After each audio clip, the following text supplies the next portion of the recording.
Hello guys, good morning. Welcome to the session today. Hope you all can hear me. Can you guys confirm once? Yes, sir. Yes, we can hear you, sir. Okay, great. So let us start the session. Okay, hope you all can hear me. So let us start the session, guys. Hope you can see my screen as well. So in this session, we are going to see the last end-to-end pipeline. So how we are going to create it. And in this particular pipeline, we are going to integrate multiple services, extracting the data from one application or one web service via API using the Airflow. So here we are going to use the Python code. So that Python code, what it will do is that so before that, 1 minute, guys. So let me try to create this Airflow instance so that the Airflow instance actually takes like 30 minutes so that we can save some time. Let me go to this particular project. Let me create a Airflow instance, guys, because this one takes actually 20 minutes. So we can save some time.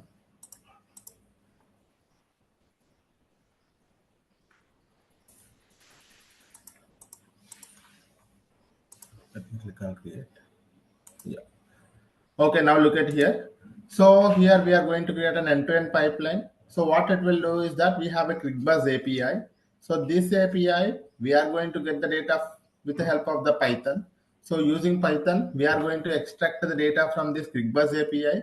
So we have some cricket statistics will be there, right? So we wanted to extract that information from the QuickBuzz with the help of the API. Using that, we are going to orchestrate it using the Airflow. Because Airflow is one of the workflow orchestration tool. Here we can use the Python. So using Python code, we are going to extract the data every day at some point of time that is orchestrated using the Airflow. And whenever the data is extracted, the Python code is going to be pushing the code to the cloud storage. Okay, so we already know cloud storage is one of the fully managed object storage service, and the data will be pushed to the cloud storage in the form of a CSV file. And as soon as the file is pushed to the cloud storage bucket, the cloud functions gets triggered. We already know that the cloud function is one of the event-based trigger solution. So using the cloud function, whenever the cloud functions gets triggered, cloud function code will run. That code will actually submit a job to the data flow. The cloud function code will run, the code will submit a job to the data flow. So what the data flow will do is that it will extract the data from this cloud storage bucket whenever it was loaded by the Airflow, and it will be loading the data to the BigQuery. Okay, it will be loading that particular data GCS CSV file data to the BigQuery table, and it is appending the data to that particular table, or it is updating the data from that particular table, overwriting also. And from the BigQuery table, we are going to create some kind of a visualization with the help of the looker. So in the looker, maybe the visualization team, how they are going to create a visualizations also in this particular thing in 5 minutes or 2 minutes, I am going to show you how they actually create the visualizations also. Okay, so we extract the data from the QuickBuzz API using the Python Airflow, and that data will be moved to the GCS bucket as a CSV file. And whenever the file is created in the GCS bucket, the cloud function gets triggered. The cloud function will be running so that it submits a code to the data flow as a job. The job will extract the data from the cloud storage CSV file and moving that to the BigQuery table.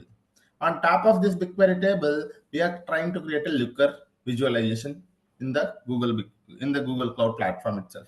Looker is one of the visualization tool in the Google Cloud platform to create the visualizations or reports or KPIs, whatever you wanted to create it. Okay, so let us try to see in action this entire thing. Okay, so to do that, we need to have a code. So I have also created the entire code readily available for us, guys. So let me gonna first open the code and explain you the entire thing so that we will try to exhibit this entire thing. Okay, first thing what I'm going to do, first I have already started creating the composer environment. Why? Because it's going to be taking a lot of time. So that is the reason I have copied it. Oh, sorry, I have started creating it. Once this is created, we will try to submit our code to the data flow as well as this composer environment and cloud functions, everything. Before that, let me open this, all the applications, cloud storage. Similarly, I will open the BigQuery also. Similarly, I will open the data flow also. And I will also open the cloud function. So we need all of these things, guys. So data flow also we need. Before that, first we need the cloud function. So I'm going to open all of these things so that whenever required, I'm going to create those things. Okay, look at here. I'm going to click on the data flow now. Okay, so all of these things, I'm going to click on this running. So nothing is running now, you can see. Okay, so here we have data flow, cloud functions, BigQuery, and we have here cloud storage bucket, and we have here everything. And if you wanted to open the Looker also, Looker Studio, you can search with Looker Studio. Okay, here we have in the Google, if you search with Looker Studio, you can able to click on the Looker Studio as well. Here we are going to create a report. Okay, Looker is one of the Google's service only, guys, for creating the visualizations. So if you wanted to create it, we can able to use this one particularly. So now what I will do, I'm going to create one bucket for us. For this particular purpose, I'm going to create one bucket. Okay, because we wanted to, you guys already know that we wanted to extract the data from the using Python. We are going to load it to the one of the cloud storage bucket, right? For that purpose, I'm going to use it. So this is okay.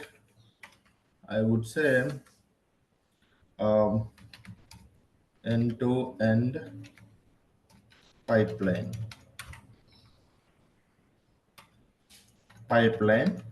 bucket. It's a pipeline bucket, sir. I'm going to click on create. Sorry, it's already taken. That's rare. I might have taken. So let us try to create some bucket name. I would say end-to-end pipeline bucket. I would give 102. So that this might not have taken by anyone. It's okay. So I'm gonna enforce. I'm gonna click on create bucket, sir. The buckets gets created. You guys see here, the bucket is created and it is empty. We will keep it like this. Okay. So this is our source bucket where we are pushing the CSV file to this particular bucket, right? So now we have created this GCS bucket, sir. GCS bucket we have ready. Similarly, we need to create some data set also so that we can load the data to this particular data set, right? So CSV file will be loaded to this GCS and a table will be created in this particular data set. So I wanted to create a new data set as well. So I will go here and click on this one, and we have plenty of these data sets. What I will do, I'll try to create a one more data set. Click on create data set. This data set name I'm going to give a silver data set. Okay, so our gold data set, let us try to give so that it is a final table only. So gold data set I'm trying to create it as. So here we have created a one more data set also, gold data set. Okay, so we have two things readily available. What I'm going to do is that, so we have data set ready, this is ready. And now I'm going to show you how we can open this QuickBuzz API, how you guys can create an account. Okay, for this one, I'm going to click on QuickBuzz API. So QuickBuzz API is a kind of a free set. So that's the reason we are using the QuickBuzz API. Okay, so 1 minute, I think I forgot the APIs. Give me 1 minute, sir.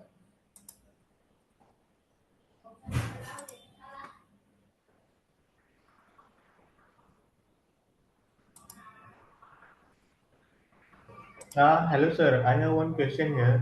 Yes, please.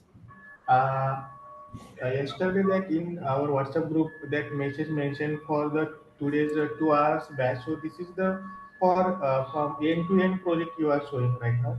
Correct. Oh, okay. Thanks. Okay, so what we have to, first we are going to look at how we can able to extract the data from this QuickBuzz API, sir. First, what you can search with is Rapid API. So when you search with the QuickBuzz API, so if you guys have any questions, you can actually ping me, guys. You can in the chat also. I will be looking at the chat also.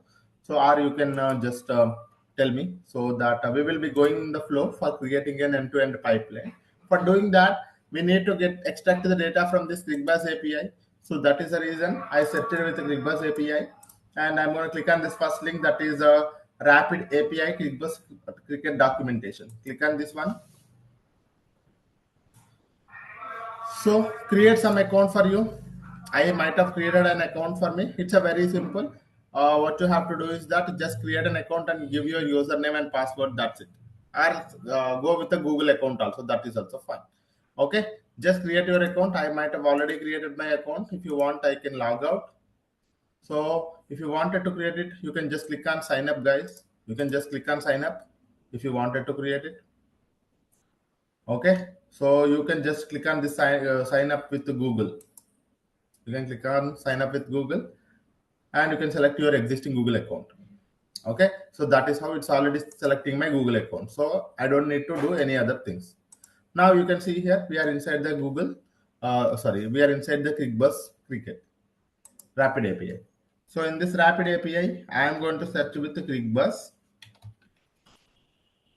Okay, ClickBus Cricket. Yeah, ClickBus official APIs. Click on it. So you have a plenty of APIs here. I have selected ClickBus API. Look at here. So when I search with ClickBus API, so I have here the endpoint. This is where I wanted to connect it to. Before that, click on this pricing and okay. So subscribe it to this particular thing, guys. Okay, subscribe it to this basic thing. In the basic, you have a basic pricing channel is there, right? 10 requests per second is free. So we don't need to pay anything. Okay, you can click on this subscribe. Click on subscribe. It is a free, sir. You can click on subscribe. That's it. Okay, subscription is created successfully. What we have done, we wanted to do it only for one time, right? We are not going to do every day. Okay, what we are trying to do is that we are trying to create a subscription to this particular thing so that we can extract this data from this particular thing, right? So once you have created a subscription, you have subscribed to this particular ClickBus official API. So go to that endpoint. Go to this endpoint. Okay, come here and click on this statistics. There will be a statistics will be there. Yeah, top statistics. Okay, click on this. Okay, not this one, guys. 1 minute. Team statistics. Okay, let me run most runs. Rankings I want. It's not about the runs. Okay. Yeah, I think ICC rankings I can click on. ICC rankings I'm going to, but yeah, let me click on this one. I think they might have a little bit changed here, but it is fine, guys. You can see here. So when I click on the rankings, you will be able to see this option, right? So here ICC rankings is there. I have clicked on this batsman ranking. So your API is opened here. You can able to click on test endpoint also. So when you are extracting this data, how this is going to get the data is that this is the result is going to be like this. Okay, so you are getting the data from this one. So for the 0th person, that means the first guy who is for this particular ICC rankings in terms of the batsman. So who is the batsman? What is the rating here? And how many runs he has scored? All of those details we wanted to extract. You can see here, guys. Okay, so you see here. So ID and all of this rank is 1 and his name is Chamari Atapattu and he's from Sri Lanka and all of these details are here. So points and last updated trend. So all of these are the columns and these are the values, and we are getting this data in the form of a JSON file. Okay, similarly this is for the, you can also see this is how the header looks like, and you can able to see here this is for the one record. Similarly you can have, okay, let me click on, you can have until 15 records it is going to be getting. What is that? Why it was not working? Okay, let me click on it one more time. It used to, yeah, 15 record, 15 items are there. You can click on this one. So 0 is nothing but a 1. So first rank, second rank, who is second rank, who is, what is his name, where is he from, what is his rating, what is his total runs, and all of those details you are going to get it here, guys. So from this API, if I try to extract it, this is my endpoint. If you wanted to get this endpoint, click on this code snippet. You can copy this endpoint snippet. So, sir, this is not Node.js. We are going to use Python to get the data. You can click on this Python and HTTP client or HTTP request. HTTP request when you go, so you have here import request. The code you need to extract the data from this particular API. So we are going to, you already see here, batsman rankings. You can see here, URL is this one only. Okay, so this particular code, if you try to use it, what it will do is that it will go to this particular URL, nothing but this URL only. And it will query the string with the help of this. Okay, this we have selected ODI email, women's. Format type is women's we have selected. Okay, 1 minute guys. So when we select somewhere men,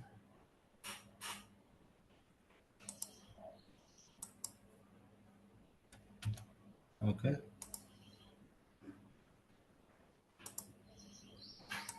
but I see here it is Atapattu is from men only. Okay, 1 minute. So this human string is 0 if I give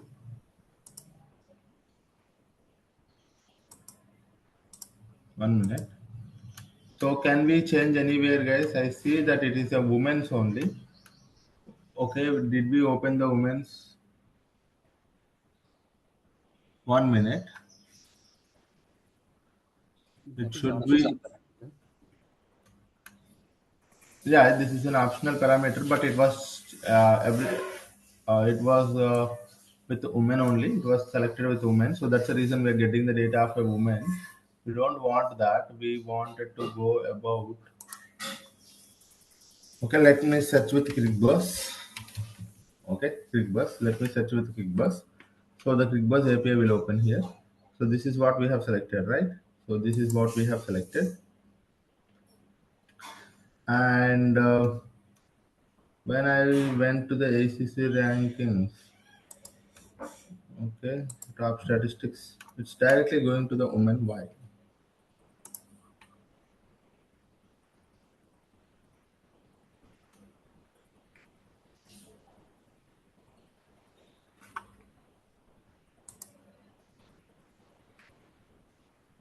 Sports.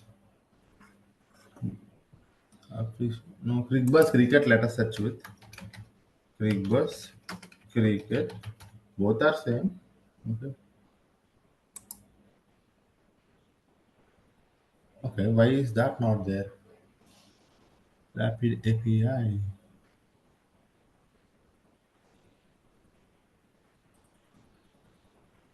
1 minute. Yeah, this one Crickbus cricket. This is what I wanted to open. Okay, so this one, try to open this one, sir. Okay, which is already subscribed just now. So this is little different.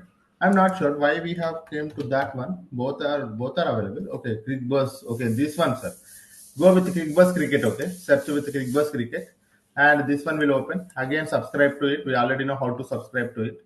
And go to the statistics.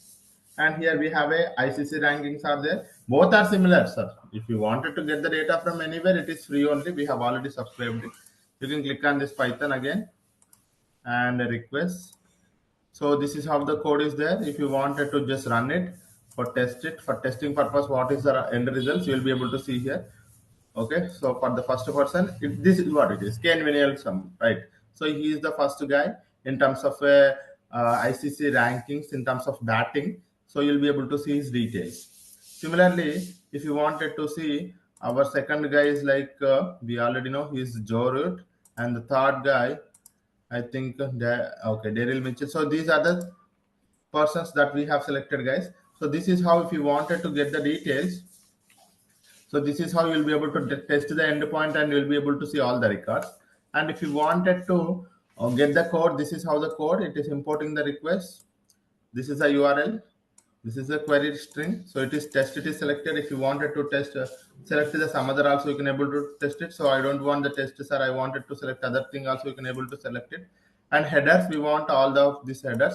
The headers is for the API. So if you wanted to connect it to this particular API, what is the API key and what is the API host name? So what is your host name? So all of these things for this URL, the API key is this one, the host name.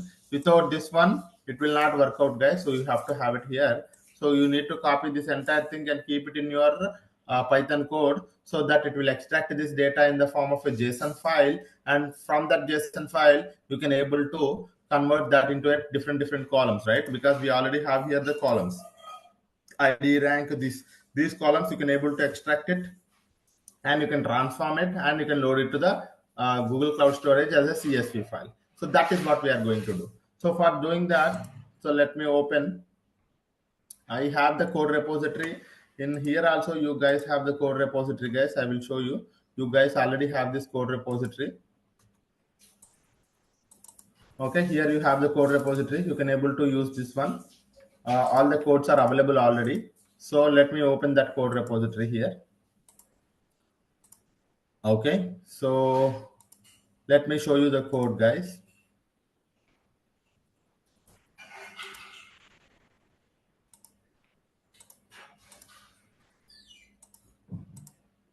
Did I put some? Yeah, here it is.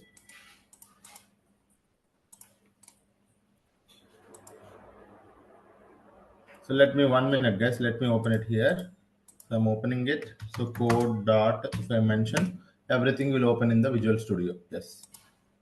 Look at here, guys. So this is how, when you download it also, you'll be able to see this repository. So you have Cloud Function code, you have data flow code, you have DAG code, extracting and pushing that, this is Python code, and finally we are going to create this kind of a visualization. This is also, everything is here only. First, what we are trying to do is that we need to have a Python code which will extract the data, right? So if you have a Python code only, you will be able to extract it from this QuickBus API. You can able to load it to this one as a CSV file, and that Python file you are going to orchestrate it using the Airflow. So now I am going to show you this Python file. The Python file name I have given as extract and push it to the GCS, because we are extracting the data from the GCS and pushing it to the CSV file as a, sorry, extracting from the QuickBus API and pushing it to the GCS as a CSV file. So that is what is our agenda. Now look at here. So importing the request, just now we have seen the code, if you guys remember. So whatever the code that I have shown here, right, importing the request and URL and this one, all of those things I have mentioned here only. Okay, you can see here URL, header, and format type, and the response. So this is how, what I have done is that whatever the code, if you wanted to use this code, what you have to do, sir, the URL is same, but you need to change this header, guys, because the API key for your account may be different and my API key for my account is different. So that is the reason you have to come here and change your API details and URL, so that you will be able to get the details properly.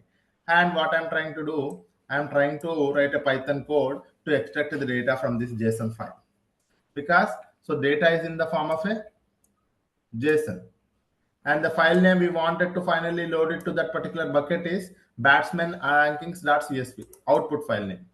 So if data fields name, rank, name, and country, okay, if that fields are there in the particular data file, I wanted to open a CSV file. Okay, create that CSV file into the, I wanted to enter those fields such as this ranking field, name field, and country field, and opening that CSV file, writing all of these details and entering those details in the field by field into that CSV file, so that that CSV file will be created first. And after that, once a CSV file is created, I wanted to load that data to the one of the bucket. Let me change the bucket name, sir. We are trying to change the bucket name. 1 minute. So the bucket name I wanted to mention is, this is my bucket name. Okay, the code is very simple, guys. You can easily understand it. 1 minute. Let me close this one. Yeah. Here I'm going to mention the bucket name. I am initializing the storage client. We are getting the bucket details, bucket path. If you wanted to create the bucket path, this is how we can create the bucket path directly. So the destination file should be showed in the GCS. So we are writing it to the CSV file, upload from the file name. So the file name is this. We have uploaded it here as a CSV file, right? So we have created the CSV file here. That CSV file, we are uploading it to the Google Cloud Storage bucket, which we have initialized earlier. So this is how what it will do is that first it will connect it to the Google Cloud Storage, and then whatever the file which we have created, that file will be uploaded to the GCS bucket, and it will also print a message saying that this one. Okay, so this is how we are using the if statements. It's because if some failed also, we will be able to see it. No data is available from the API. If the data is there, we are going to do all of these actions. If the data is not there, it is going to be printing these messages. Okay, so again here also, if there is a response from the API, then we are going to do all of these things. If there is no response from the API, we are going to print a message saying that the failure to fetch the data from this one, and whatever the error it is going to show, we are going to show it that as a error here, response error. So that is how here we have a two if statements. In first if statement, we are going to see whenever we are trying to connect it to that particular API via these credentials, when we are trying to connect it to this one, if that response is proper, if that response code is 200, then we are going to do all of these activities. If that response is other than anything, then we are going to print that error. Okay, if the error is code is 200, that means the response is successful. When the response is successful, we are going to extract the data from that JSON payload, and we are creating some variable that is CSV file. And if the data is available in these columns, we are going to create a CSV file and enter the data into that CSV file. And that CSV file, we are going to load it to the GCS. So for that, we need to create a storage client, and we are creating it to the storage client, and we are pushing the data to the GCS. So this is how, if I run this particular code, what will happen, sir? If I run this code, what will happen, sir? This code is going to be moving the data to the Google Cloud Storage bucket. Okay, moving the data to the Google Cloud Storage bucket from the API. So this is how it works, guys. Anyone have any question here?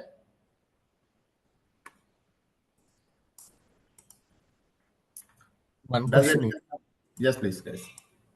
so anyhow the API is returning the JSON structure, right? Why do we need to convert into CSV? We can directly pass that JSON file and That is also we can do.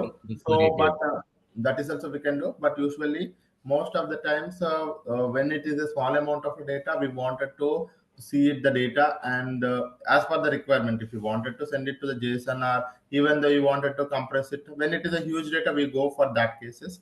But it is a small amount of data only, and it is a payload information. So we wanted to properly format it. If I try to just to use it directly, you may not be able to understand it. So that's the reason we are mentioning it in the form of a CSV file. So that file by file, we are going to write it to in the form of a field, so that you guys can able to easily understand it. But if you wanted to go for the JSON, you can go that instead of this one directly. You can just print out whether how the JSON payload looks like. Once you print out it, you will be able to see it was loading in a proper format or not. If it is loading in a proper format, you can directly go for this particular step instead of these two steps. Okay, so that is also there. This is only one step is missed. That's it. If you don't want it to go for the CSV, you can remove this step. You can directly go for this step. That is also fine. Okay. So are we going for live data streaming, or it is a batch processing now? So it's whenever this code runs, right? So this is a Python code. Whenever this code runs, it extracts the data. Yes. Right? Okay. So I am going to orchestrate it using the batch only. So I don't want this data to be upgraded every minute. So I wanted it to be running maybe every day one time. So in that case, you can do that. Or every 12 minutes, or every 12 hours. So such that you can mention it. You can also do it every 1 hour also. It's your wish. So as per your requirement, using the cron job format, if you wanted to orchestrate it 1 hour or 5 hours or 10 hours or one day, it's your wish. Okay, because whatever we wanted to mention, that is in the DAG, we are going to mention it as instead of a star, we're going to mention some hour, right? So that is something that it's only with the cron job format. If you try to change it, everything will change the schedule. Every schedule is going to be changed, right? So we don't need to worry about that. It's in our hands only. Okay, yeah. One more question is, these are the third-party APIs, right? We are Yes, using. yes, yes. If they changed any format for this APIs, let's say during the batsman, you are saying that there are rank, name, country, they are sending all that information, right? Correct, What correct. if they add any new attribute or remove the existing attribute?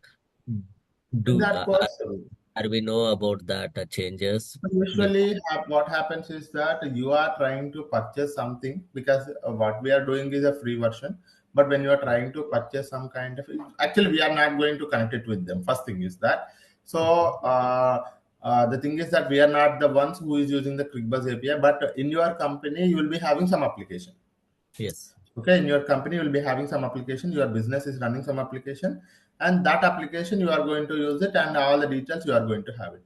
And usually that never happens, the column names and all of those details never happens. But even though if it happens, so what you have to do is that you have to come to this particular code and you have to change a little bit, and they're going to be inform you as well, saying that these kind of changes going to happen in our in our API, nothing but our application. So all the downstream people has to properly we are having some maintenance happening, so we are going to do these kind of a changes. All the downstream people will be intimated about that information, so that whenever that is going to happen, so what we have to do is that they have already informed, so we have to properly change our codes and put it into the production again. So that is kind of a thing, because within your application, within your company, only within your application, something is going to be changing, everyone is going to be intimated before, because all the downstream people going to be affected because of that, right?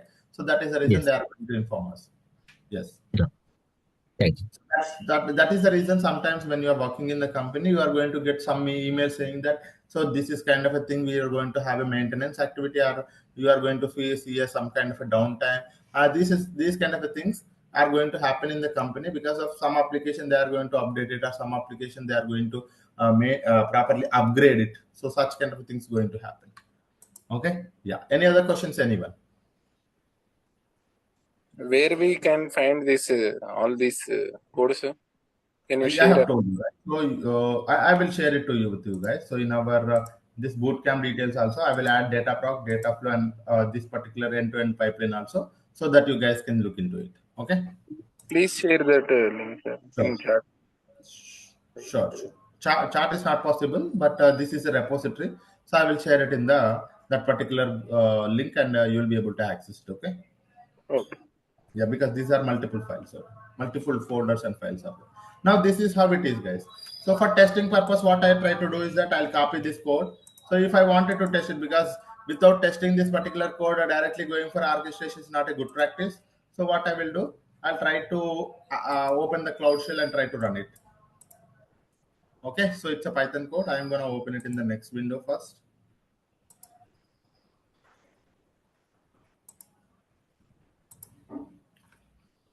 Okay, so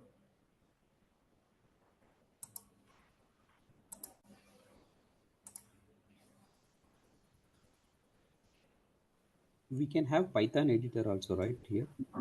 yeah, we can have it. Sir, actually, I am from Java background, so can I use this as it is in the Java editor? Yeah, any editor. This is just a code, guys. I'm just giving you the code. You are not writing the code from the scratch. Try to do Okay. that. Okay. So Okay. I'm giving you this code to you. You guys can write. Sir, I wanted to implement a code for all other applications within your. Then you have to use whatever the editor that you have. Any editor, whether you wanted to use, most of the time people go for the Visual Studio Code because this is my favorite one. Some people use some other thing, so this is my favorite one, so that's the reason I'm using. So if you're a Java, or even the Java people also, they can use this one because this is, it supports every code. Okay, or you have Yes. Notepad plus plus also, you can use that one as well. So you see here, guys. Now I'm going to click on the editor also. Open the editor, so that we will try to run this code, so that we will come to know that whether this code is actually running or not. If it is not running, then whatever we are doing is going to be wasted, right?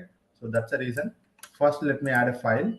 Okay, the file name is, let me just say, some test.py.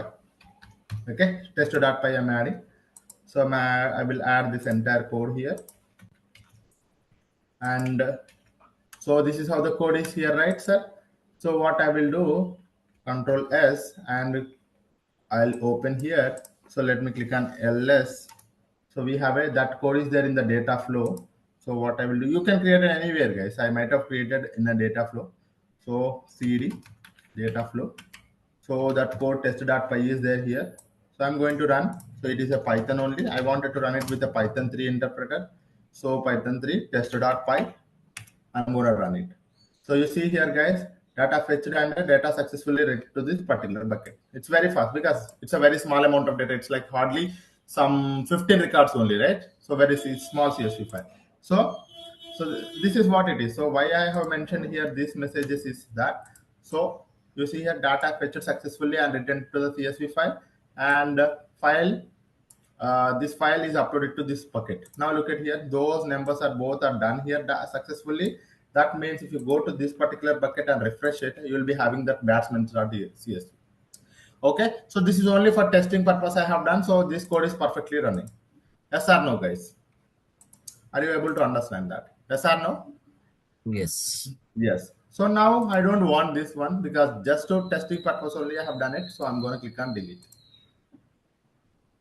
Okay, I'm deleting it. So the code is tested properly and it is running well and good.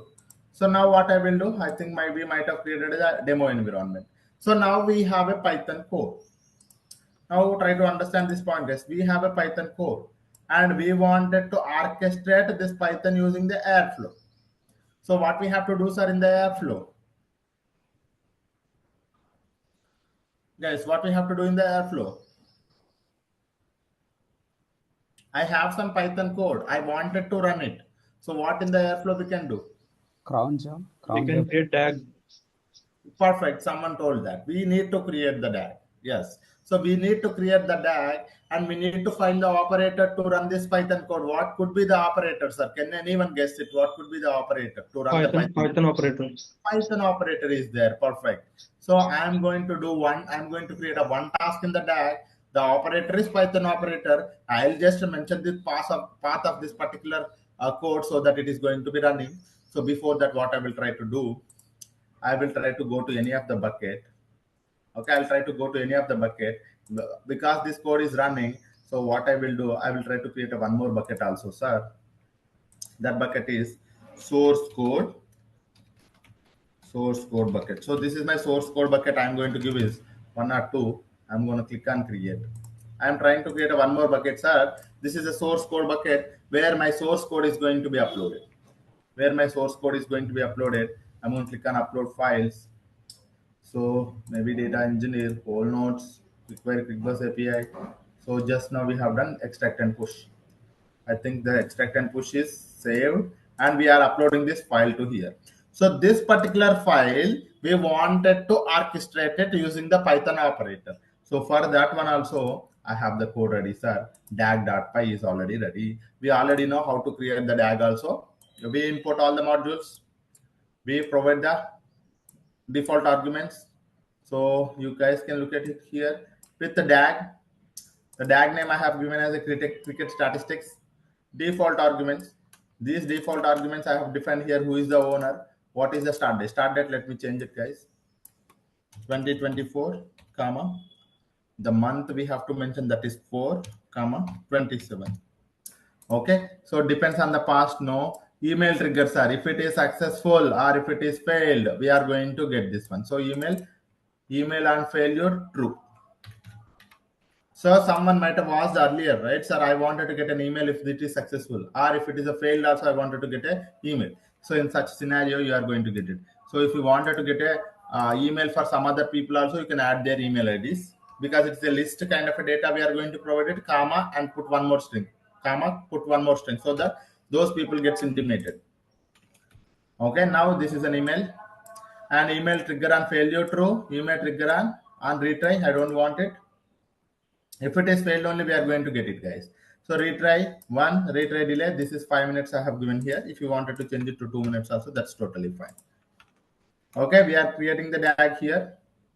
DAG ID, default argument, just now we have defined. Description of this particular DAG is run an external Python script and whether it is going to be running, scheduling interval, So here you wanted to, sir, once in a day, if you wanted to do it daily. Okay, no, sir, I wanted to mention it as a star, or maybe every day at 5:30. We already know how to write it, 5:30, right?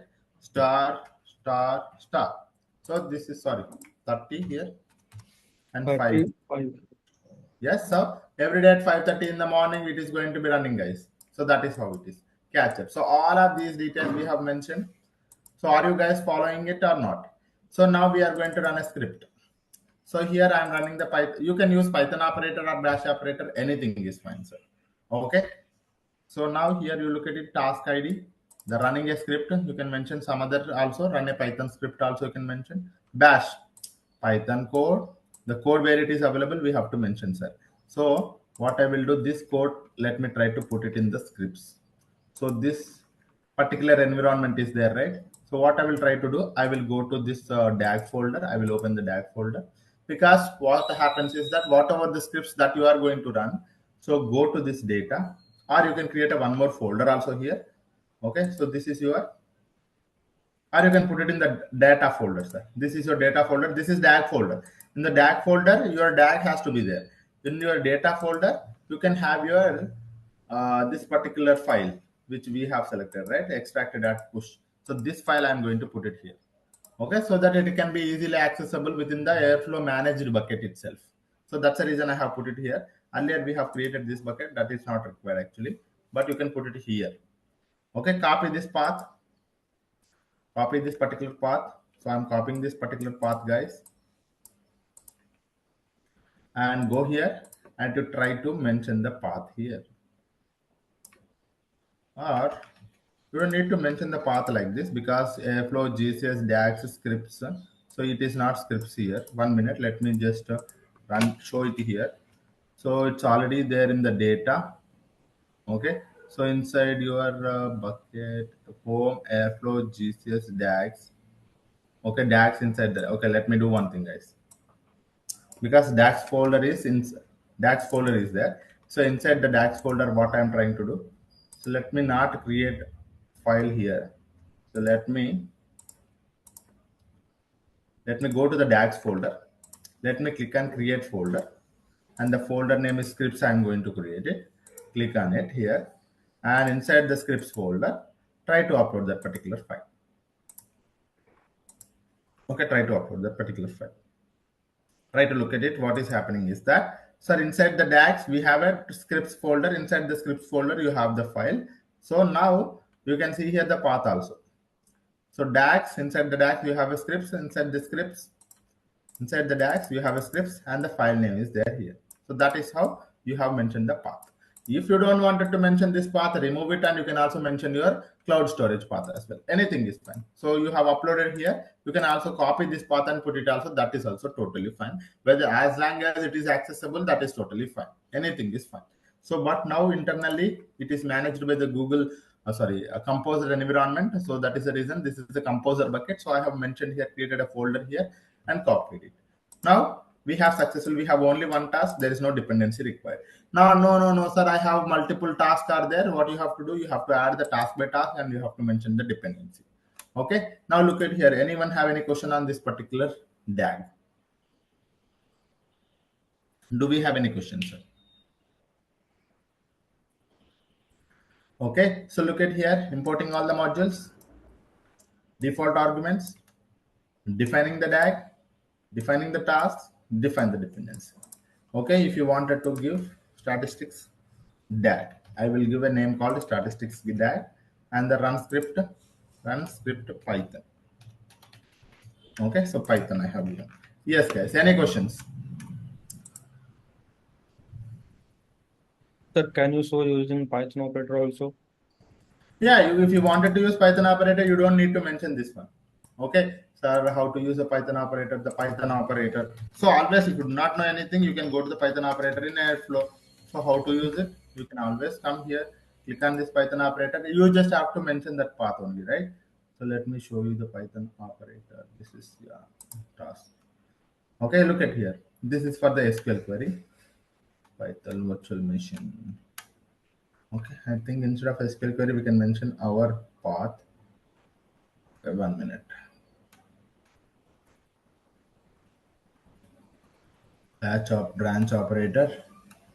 We just have to mention the path, guys. As I remember, guys, right? So if you wanted to do it, so as far as I remember, so if you wanted to run this one, what you can do is that you can do like this.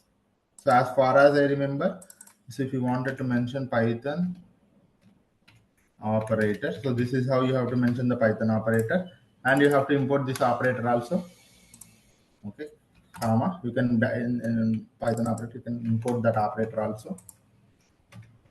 Okay, once that operator is also imported, what you can do is that run script. For the Python, you don't need to mention the this one. You can say Python command. Okay, Python script. I think some parameter will be there. I forgot that parameter name. I think Python script or something. It should be. Let us check it out. Python operator task. Python callable, I think. I can see. Okay. Where is that? Where is that? I did not see it. Just scroll up. Yeah, here. Yeah, here it is. Yes. So here you can mention that. That's it. That's it. It's same. You have mentioned here the path. This is where the path is. You have mentioned because when you mention Python operator, what does that mean? You are inside your Python virtual environment. Okay. So when you are in a Python environment, already you don't need to mention here Python your code because you are mentioning it like this here. So that is all. The same difference. If it's not working out, also you know how to debug it. Also, I have told you you can go to the errors and you can easily fix it. Okay. Okay. So that is how the Python operator works. Now look at here, we have the bash script and we are going to use this one, and we have mentioned the dependency properly. What I'm trying to do, sir, once the DAG is created, what we have to do, guys? Run the DAG. So we need to upload this DAG to where, sir? DAG folder. So DAG folder. So go to the DAG folder. In your DAG folder, you have a airflow monitoring DAG. So I'm going to upload this DAG also. Click on upload and dag.py. So the dag.py, I'm going to upload it here. Okay. So this is how the dag.py is also there. Okay. So now I'm not running the dag.py. So because we don't want it to run it at this point of time, I'm going to open the Airflow web server also. Look at here, I'm opening it. Look at here, I'm opening it. So web server will open. After some time, the scheduler will scan the DAG folder and it will create a new DAG and it will show up that particular DAG here. Okay. So it will take 1 or 2 minutes. And meanwhile, what we try to do is that, so far, what is our agenda? We focused on this area. We focused on this area and we have successfully able to extract the data using the Python.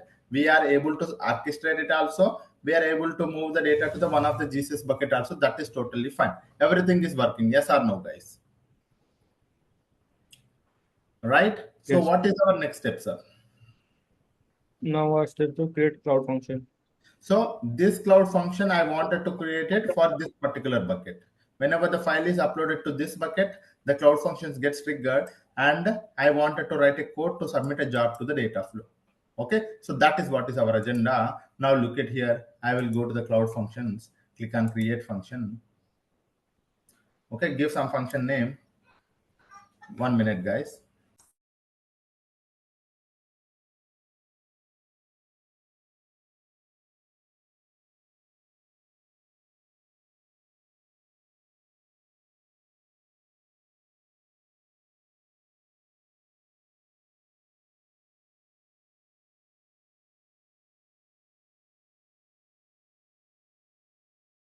Sorry, guys. So I'm going to select here the first generation. The function name, you can give any function. It's your wish, guys. I'm going to keep it like this. Okay. The trigger type, what is the trigger type, sir? Cloud storage. Cloud storage. And the event is, what is the event, sir? Finalizing and creating. Finalizing and creating a bucket. Select that. And what is the bucket, sir? The bucket which we have created is, I think, end-to-end pipeline. End-to-end pipeline bucket, right? So yes. So somewhere it should be. Where is that? Yeah, here it is. So I'm going to select this particular bucket. So for that one, I'll come to the cloud functions. I will click on this browse.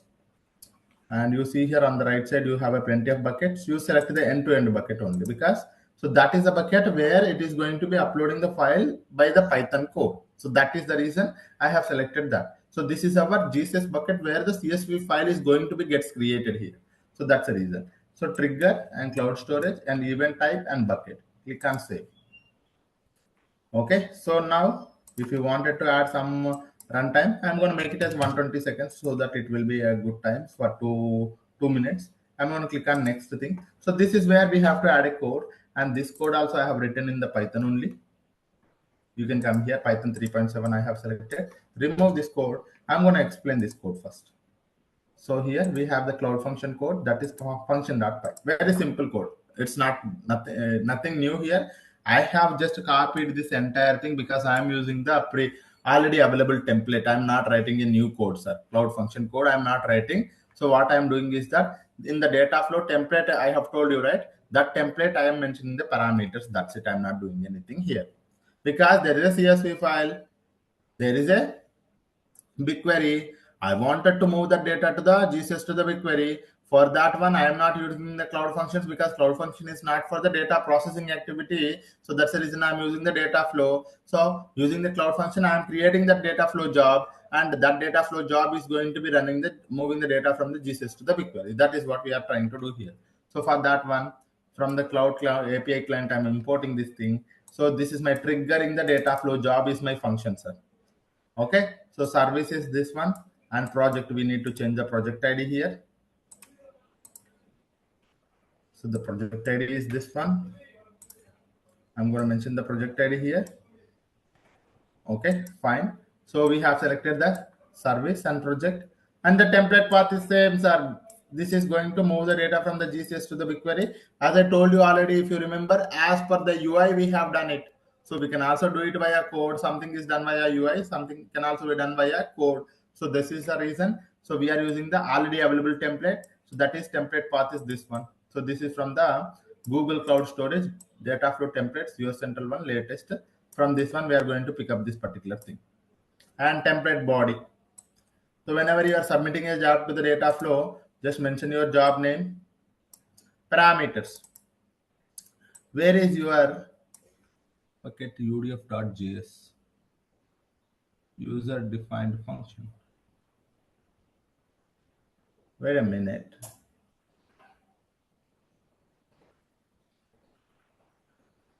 Do I have any UDF? 1 minute, guys. Any UDF I have? 1 minute, guys. I think I forgot. Yeah, I think, yeah, here it is. So here is UDF, guys, user defined function. Let me gonna explain you guys. So let's try to look at here. Sir, I have here, first, if I wanted to move something from the GCS to the BigQuery. So if I wanted to move from the GCS to the BigQuery. So if it is a CSV file. So if I wanted to create a table, I need the schema. Okay, one thing we need to have a create schema, and this is something that the BigQuery schema we have to create it. This is one thing, and the second thing is that you are reading the data from the CSV file. You are going to convert that into the rows, and you are going to load it to the CSV BigQuery. So if you wanted to convert it into the rows, you need to have some kind of a function. So I'm going to use UDF, user defined function. Okay, so this is what I'm trying to do, sir. User defined function. So what it will do is that it reads the data from the CSV file. It is going to be splitting the data based on the comma, and once it is splitting the data based on the comma, converting that into each row and loading the data to the BigQuery. So for that one, the schema is here, BigQuery schema, and the schema we have rank, name, country. So these are the three details only we are extracting from the CSV file. And you can go to this function, you can go to this UDF. Look at the UDF, guys. Sir, my UDF, I am defining a user defined function called transform. This is my UDF name, sir. Transform is my UDF name. It is going to be working based on the line. So you are going to splitting the data based on the line dot split. So you have three objects, right? So you are creating one object called var object. So you are going to insert the data to the object line by line. So object rank index 0. When you are splitting the data, so for example, when you have the data like this, so something like some Kane is the one, Kane Williams, sorry, Kane Williams. What is happening here? Kane Williams, and you have here then okay, first is rank is 1 Kane Williams, and the country is from New Zealand. Okay, New Zealand. So this is how it is. So what you are doing, so this is your line. So you're going to splitting the data based on the comma. So when you are splitting the data based on comma, this becomes one object, this becomes one object, this becomes one object. This first index object is 0, you are going to give it to the rank column. Second is name column. Third is country column. And you are going to convert it into the string JSON format, and you are going to return a JSON string only. Okay, so this is your UDF doing. Okay, so that is what you are doing, sir. Once you are doing it, okay, now you are mentioning the path of that JSON path here. So what I will try to do, first I will upload this udf.js as well as bq.json to my Google Cloud Storage bucket. Okay, so I'll go to the Google Cloud Storage bucket. We have this bucket, not this bucket. We have source code bucket is there, right? I'll go to the source code bucket, because all the source codes I'm going to put it here only. Source code bucket. I wanted to upload it to here. No. So if I wanted to upload it, sorry. So if I wanted to upload it, I'm going to upload it, guys. So here I have cloud data flow. So both of these things, I wanted to upload it here. I'm uploading it here, guys. You don't need this one. You can delete it. You have uploaded that particular extractor.push is moved to the DAX scripts folder. Now you have here the udf.json and bq.json.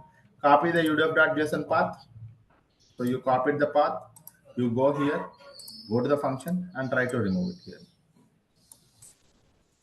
I am trying to remove it here. So udf.json is uploaded.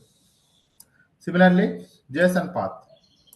That is nothing but a BigQuery schema. Okay, BigQuery schema file also we need to upload. So go back, copy the BigQuery JSON, copy this path, go here, and try to mention the path here also. Okay, so that is also done. So UDF name. So what is your UDF name, sir? If you remember, if you given some name here, the UDF name has to be mentioned here also. So based on that UDF function name only, it is going to be working. The function is triggered via this one only. And the output table. Okay, where do you wanted to load this data to the? Sir, we have created some data set, if you remember. I'll go to that particular data set. Here, this is a data set, gold data set. I'm going to click on this, copy this particular data set details. I'll go here to my code and I will mention here the code. Okay, and here instead of dot, we are going to use the colon, guys, all the time. So whenever you are mentioning in the data flow, whenever you are running your code, instead of project ID dot, you don't use project ID colon, you are going to use it. So try to change this colon here and go to data set dot, the table name. The table name I have given as ICC ODI batsman ranking. And input file pattern. So where you are having your input file, sir, your input file is going to be uploaded to where, sir? Your input file will be available where? So it will be available in the, sorry, it will be available in your end-to-end pipeline, right? Copy this bucket name. The file name is going to be this one. The file path of that input file is going to be this one. I have given batsman rankings.csv. Whenever it is uploading this particular file, it is going to be moving that to the BigQuery file. And finally, this is a temporary directory. Okay, for the temporary directory, I am going to use source bucket 102. Source bucket 102. Okay, so this is how what I have done, sir. I have provided the job name. So I am using the existing template. This is my GCS2 BigQuery template. The template body, I'm providing the parameters such as the job name, the other parameters such as the JSON UDF path, JSON schema file, transform JSON UDF name, and output table which we wanted to load it to. The input file pattern we are mentioning. This is a pattern. So again, the temporary directory. So that's it. So what we are trying to do, we are trying to execute it.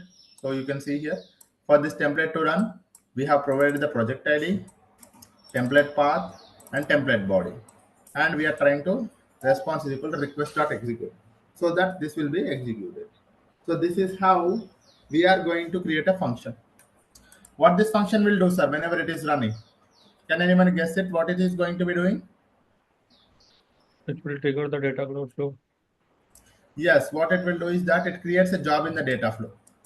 It creates a job in the data flow. This job, what it will do is that it moves the data from here and load it to here.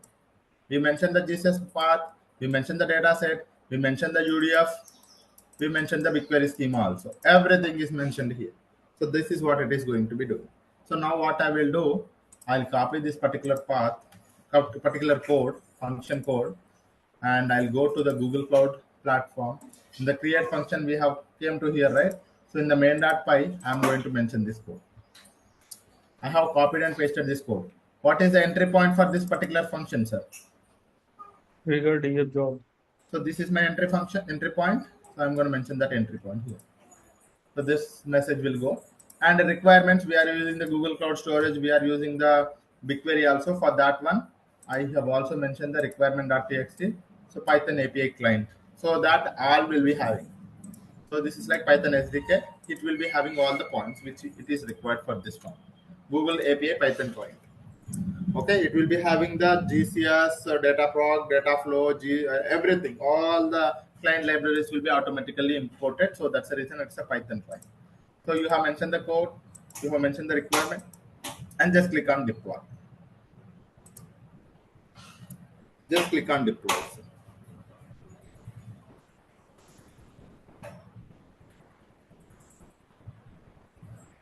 So that it takes some time.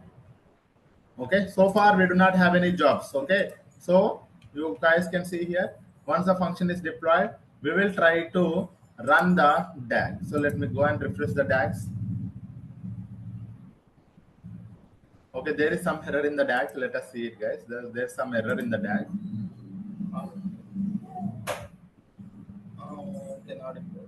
Okay, I might have not saved the file, guys. Sorry. So I might have not saved the file. 1 minute, guys. So I'm gonna upload. So we do not. Okay. Sorry. I think here we have mentioned. Sorry, that's a problem. So what I will do, I will re-upload it. Okay. So this dag.py, I might have changed that code. So that's the reason. So let me re-upload dag.py. So this cloud functions takes 2 minutes, and this dag also takes 2 minutes for the uploading. So if you guys have any questions, you can ask me. Yes, sir. Actually, here in the GCP, if we have the third-party code, means like whole application, and we want to deploy, and at the time of the deployment, like right now, one of the case failed. So, like we can say any time that pipeline is failed. So, after the restarting same pipeline, from where that deployment will start, from the failed point or the from beginning. No, you mean to say this one when you are running the pipeline. Yes. So now this one is end to end, guys. So for now, this airflow job is scheduled to run at 5:30. Okay. Tomorrow, if it is 5:30, this airflow job, nothing but this airflow DAG will run the Python code. Okay, that code push the data to the GCS. And when the file is uploaded to the GCS, the cloud functions gets triggered and runs a job, create a job in the data flow. And the data flow will run. Data flow job will run. It automatically moves the data to the BigQuery. So everything is going to be happening all the time automatically. We are not going to do anything. So we just orchestrate this DAG so that everything is automatically working. Okay. So we are not triggering anything here. No. I am asking like if in any step here any failure come, so how can we handle like in cloud function or in data flow or in BigQuery if you are missing something like or any changes Because happen? here, okay, so if it is a cloud flow or airflow, you can able to see it in the airflow only. It's because in the airflow you will be able to see whether the Python code is running or not. It is going to creating a file or not. So this is one area. And again in the data flow, if the data flow job is failing, again in the data flow. If I don't want it to say everything here only, sir, you can go to the cloud logging. Okay, you have a cloud logging in the Google Cloud Platform. Okay, so cloud logging is what is that? So this service, this service, this service, this service, this service, this service, all of these services logs will be available here directly.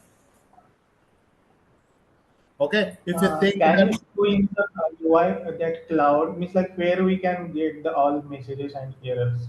you don't get the messages, you have to check it. It's a logs. Okay, if I wanted to show you, you don't get any message. You have to, if you wanted to get any message, you have to create such kind of a mechanism using the Python code. Okay, Okay. Python or Java code. So such kind of a mechanisms are not directly available. Okay, but if you wanted to check the logs, you can able to see here. All the logs will be available here. Okay, if you wanted to check In it with the this, yes, in this log we will get the failed message also. It's like failed. everything. So Okay. everything will be available here. For example, we are using the cloud function. Okay, we are creating this cloud function. So apply. If this gets cloud function is we have created a code here for the cloud function, you will be able to see the severity, whether it is no it is. If it is failed, you will be able to see the error also. Okay. When you click on this error, you will be able to see the error message here. Okay.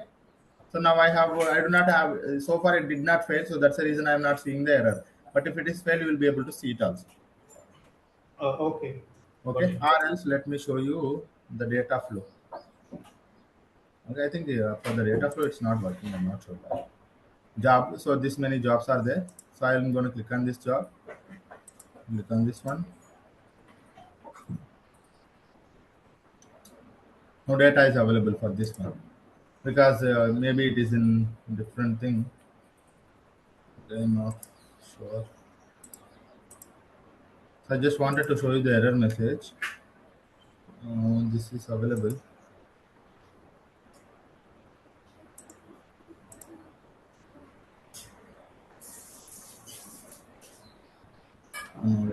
So for Can we this, see that error, sir? Python operator error here. here you don't see it because it's running in the airflow. Okay, there you will be able to see it. In the airflow only you should be able to see it if it is throwing an error. Okay, because that's running in the. But a DAG was failed in the airflow. If you wanted to see that message, you'll be able to see. Okay, so you can go here again and search for the airflow. Not airflow, I think it is composer. Okay, composer environment. Central job, the environment name you can select here. This is our environment name. Click on apply. Okay, you'll be able to see again the data. So the current, see here, this is how it shows the error. Okay, so if you wanted to click on the error, you can able to see click on the error. You will be able to see why it is failed recent time. Okay, so this is how all the things are here only, guys. You will come here and you will select this particular environment resource and you select your severity, whether it is error or you wanted to see the warning or whatever it is. You'll be able to see the severity like this. So for that particular service, and do you wanted to see the logs for any of these particular things also, you can able to select the log for that particular thing. And for the environment and all of these details, you can select it. So if you click on the error, you will be able to see all the errors, why it is failed earlier. So that is how it works. Okay. Okay. And sir, one more question.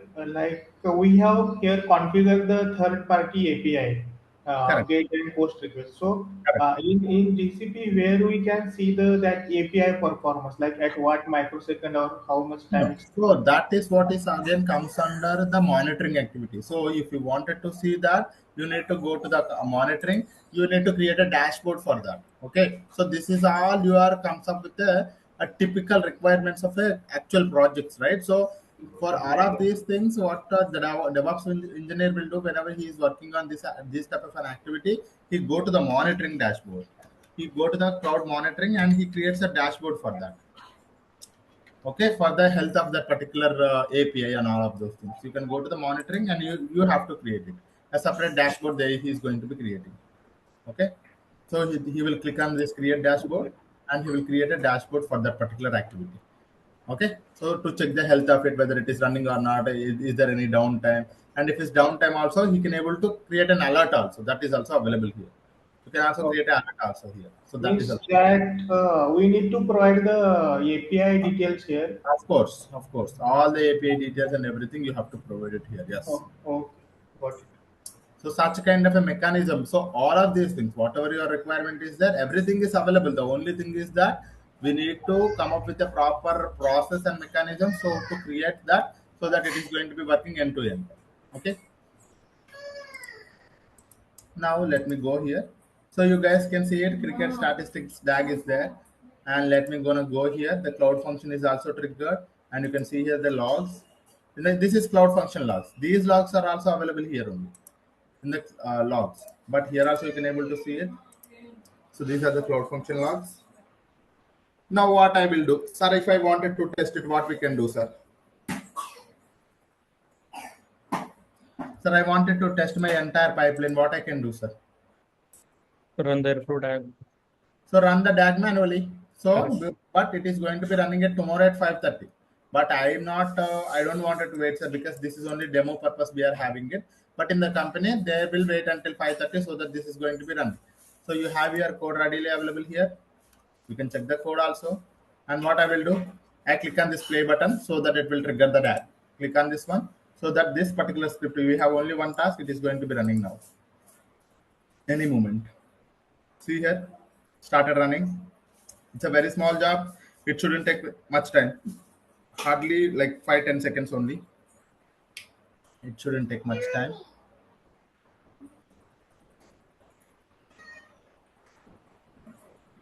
Yeah, it is done. Go to your end-to-end bucket. So we did not have anything earlier. Refresh it. A file is created. So if the file is created, what it does mean, sir? It will trigger cloud function. Cloud function will The trigger cloud function it. should be triggered, right? So let us see whether the cloud function is triggered or not. See here, Yeah, it's triggered. cloud function is started and it is executed. That means it has submitted this one. It has submitted a job type. You can see here. Project ID this one, beam job, it is submitted to the data flow. So where I can go, sir, now to check the data flow job. Go to data flow. Go to the data flow and refresh here. So you see here, guys, beam job is running. You can click on it. So this is how it is. Everything is automated now. So this is going to be run at the scheduled time tomorrow, so that everything is run. So here we have like 4 things, and it reads the data, converts the data, and insert it into the BigQuery. So let us wait for some time. Okay. Yeah. Anyone have any other questions again? Oh, it's failed. It could be a reason that it has not created any worker nodes. Okay. Because nowadays with the US central one, the resources are very less because uh, you can see here the error it is because of US central one only. Yeah. See here. Startup worker pool in the zone is failed to bring up any other desired workers because the resources are very less in that particular region. What I'll try to do, I'll go to my data flow job, that is function, and have we mentioned anywhere the location? Not here, not here. I think somewhere we have to mention the location also. Guys, did we mention anywhere the location of this particular job?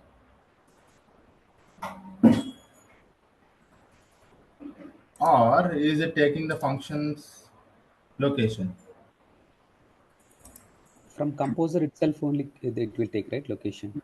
No, no, no, not from the composer. Maybe from the cloud function because it's triggered by a cloud function. Yeah, it is taken by a cloud function. Okay, this is a problem, guys, again because this particular resource in that particular region. Okay, let me try to mention the location. Can we change manually here? Yeah, yeah, that's what I'm thinking. So I'll go here. I will try to mention.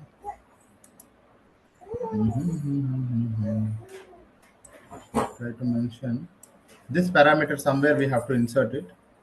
Okay, here we may have to insert the location so that while executing this one, it is going to be taking that particular location. Let me look into the template, guys. Data flow template GCS to BigQuery. So let me check it whether do we have that parameter. If we do have a parameter, then we can able to use that. Okay, data flow template. I think they are adding the region.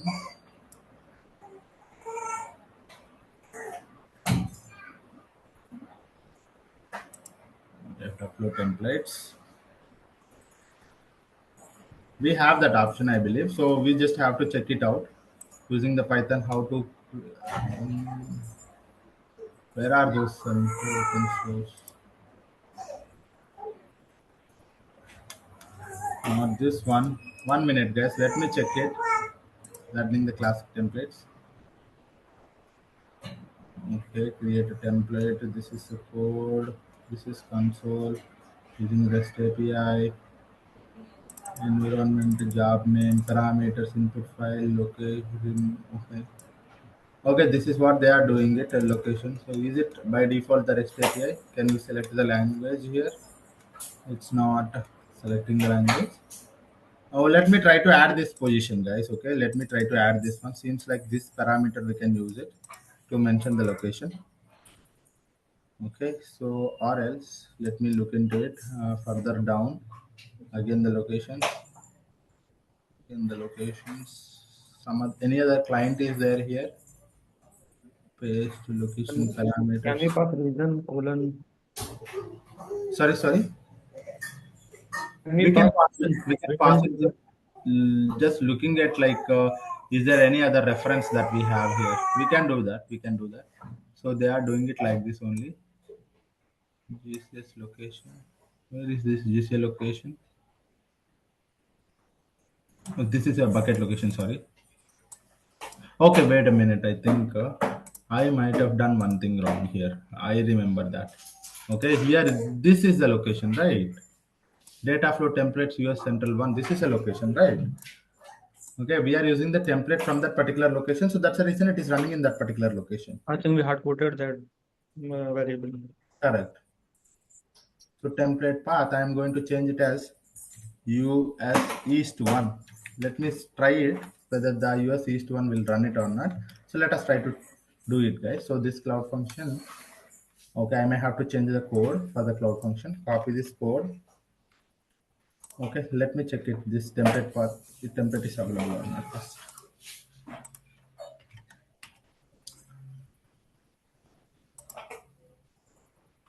It comes to here.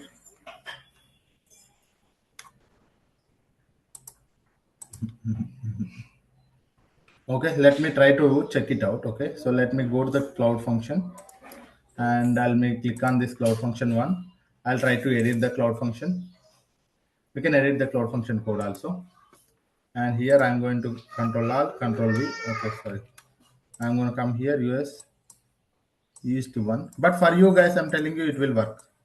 Okay, maybe for me, the resources might have exhausted. So that's the reason it is saved.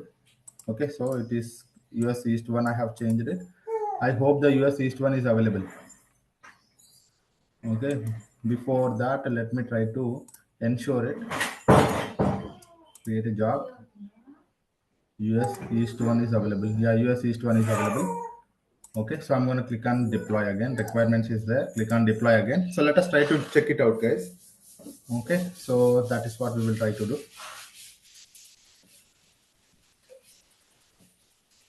Okay, let us wait for that. Not sure whether the template path is it is going to be working out or not. Let us try to check it out.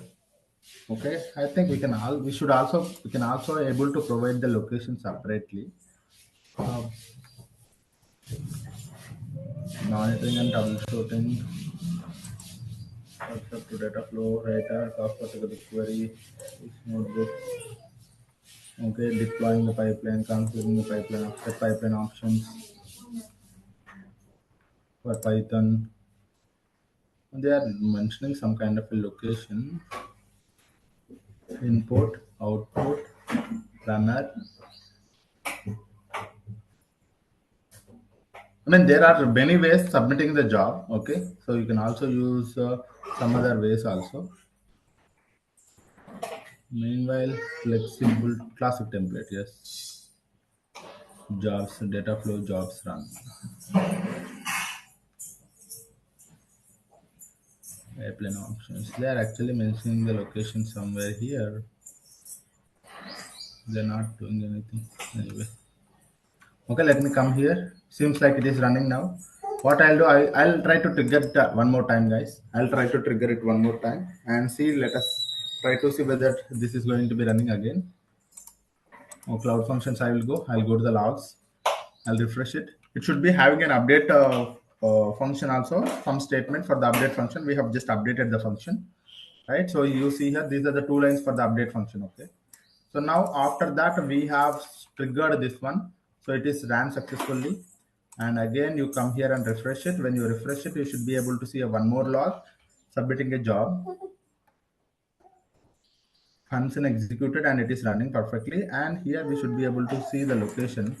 What location? Again, the location is providing it as a US simple.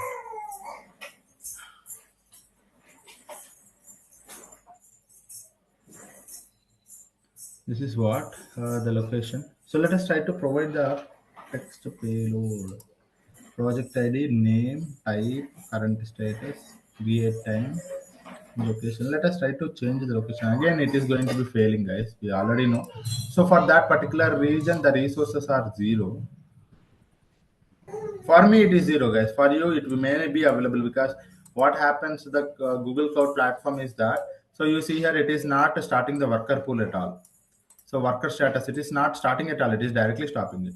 It's because the resources are very 0. So what I try to do is that now I'll try to come here.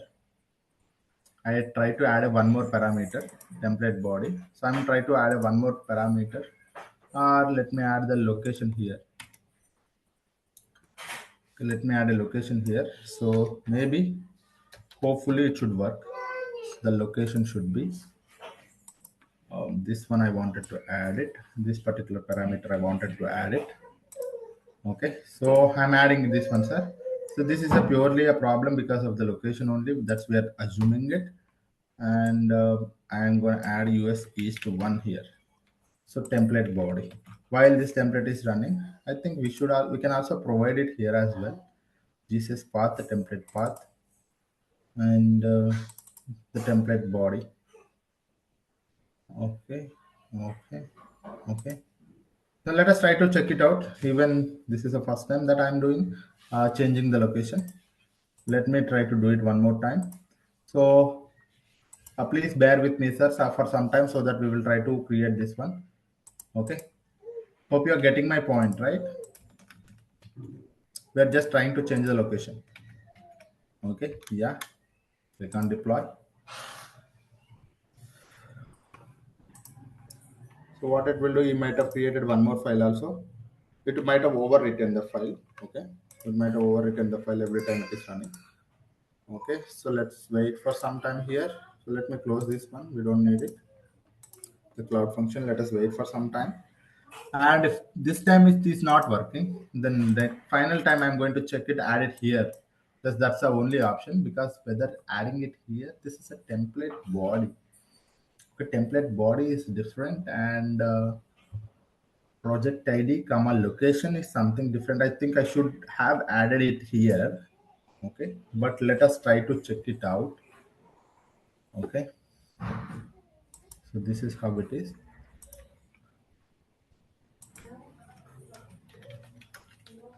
Any other questions, anyone? Meanwhile,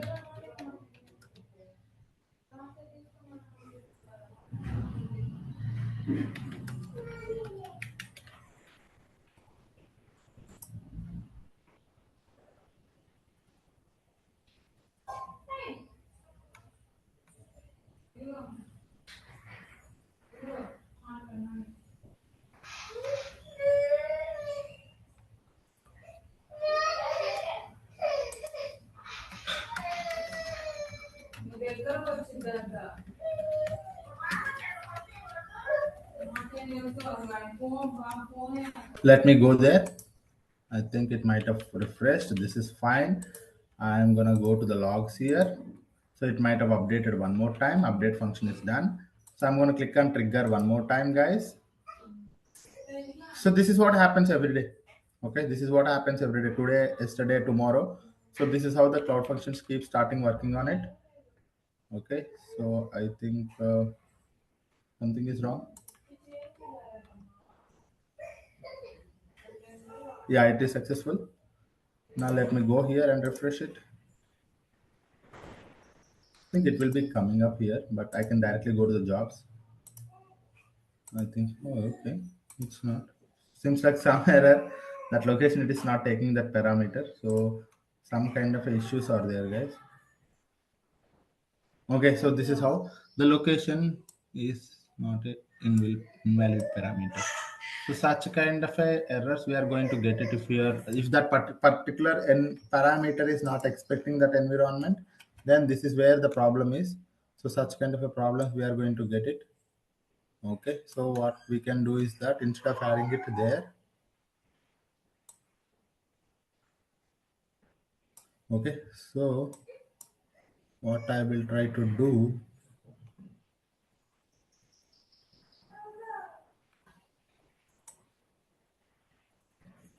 okay,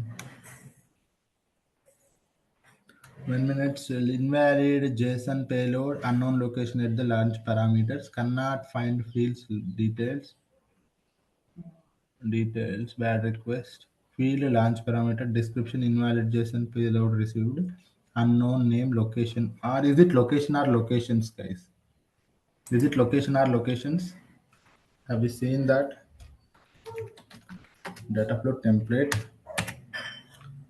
So let me just let us try to do some kind of a research, guys, because changing the, because it should work for you. For you, it will work. There isn't any problem. Okay.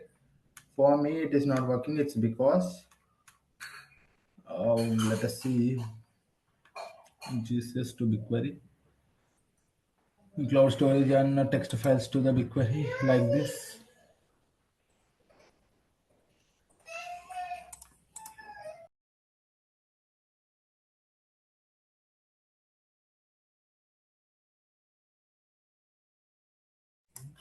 Sorry, guys. So let us look at it. So see, this is the template parameters, guys. So in the template parameter, there isn't anything like location. So we have added location. That is not how we are going to use it. Okay. And here, template region parameters that we have provided the parameters.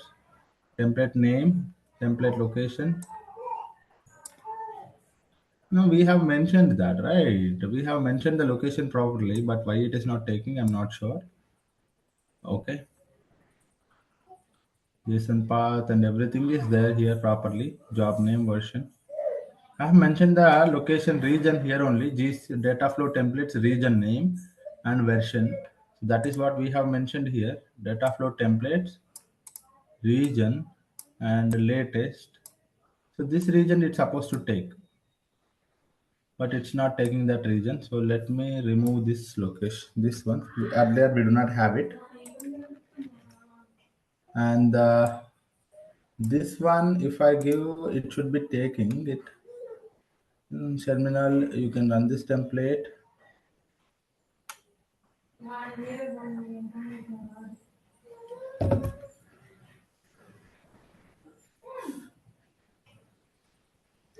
Then path, input file, output file, temporary file. So latest we can use, and the version of the which is available in the non-dated parent folder. In this version, the specific version which can be nested. Region name, where you wanted to deploy your data flow. That's what we have done, right? I'm not sure why it is not getting deployed to there.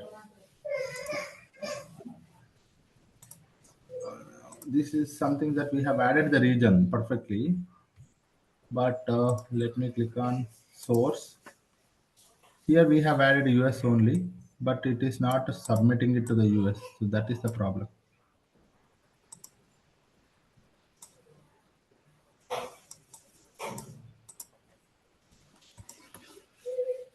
Okay, so let me try to edit it one more time. So let me try to check it one more time. For you, it will work, guys. If anyone trying it out me, it should work. Can you copy paste that error? The location error. Yeah. I can't copy paste it at this point of time. Maybe I can go here. No, the payload is not expecting the allocation, so that's the error. Okay, the payload is not expecting the error, so that is an error.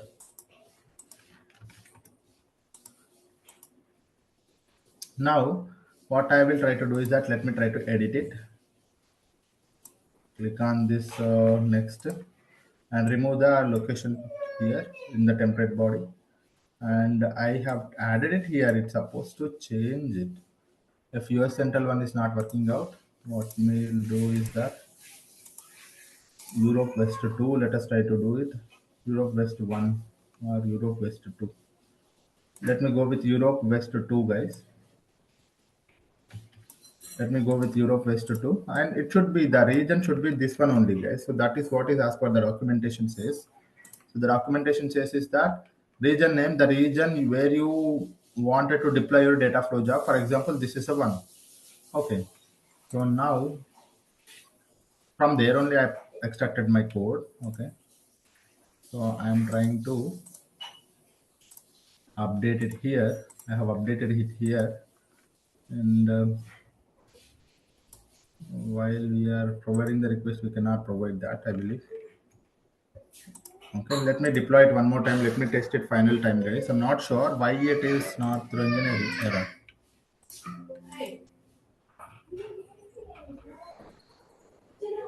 That is what it should be. Okay, so not sure why it is throwing an error one more time. So let's check it one more time finally. Okay, but the process is this one only, guys. Okay, I think I have a video for this and for this one as well. I'll show you. So in the video also I will try to show you. Okay, I have a video for this one for the last batch. Okay, if this is not working out, I'll let me go to the video and try to play it for you. Okay, it's working. So it is here. I'll go to here and it is now. And let me click on this play button.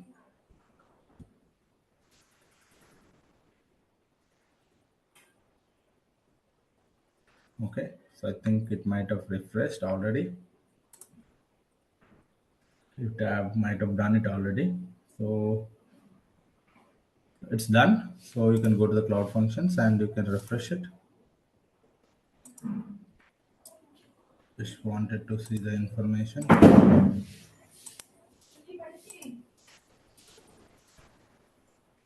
Okay, so no entries.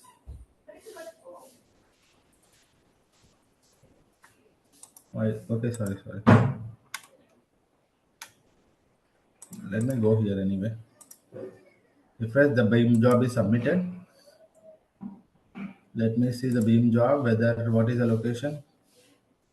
Again, US Central, I'm not sure, guys. Why. So we ran with the US East one also. Okay, I'm not sure why it is taking again US Central, US Central. Are we missing somewhere? Or this cloud function is from the US Central, so that is the reason it is doing like that. Not sure about that.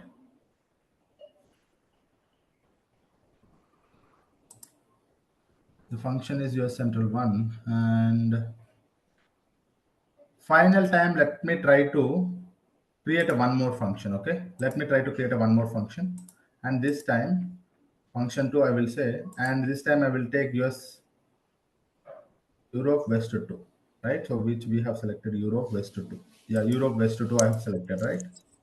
Or it's Europe East 1. Yeah, sorry guys, US East 1. I'm selecting the US East 1 and selecting the cloud storage bucket and finalizing the bucket. The bucket is our end-to-end bucket, and click on save. Final time, let us try to check it out. And if this is not working out, I'll show you the one more thing. And copy this trigger, paste the trigger here, go to the requirements.txt and add the requirements.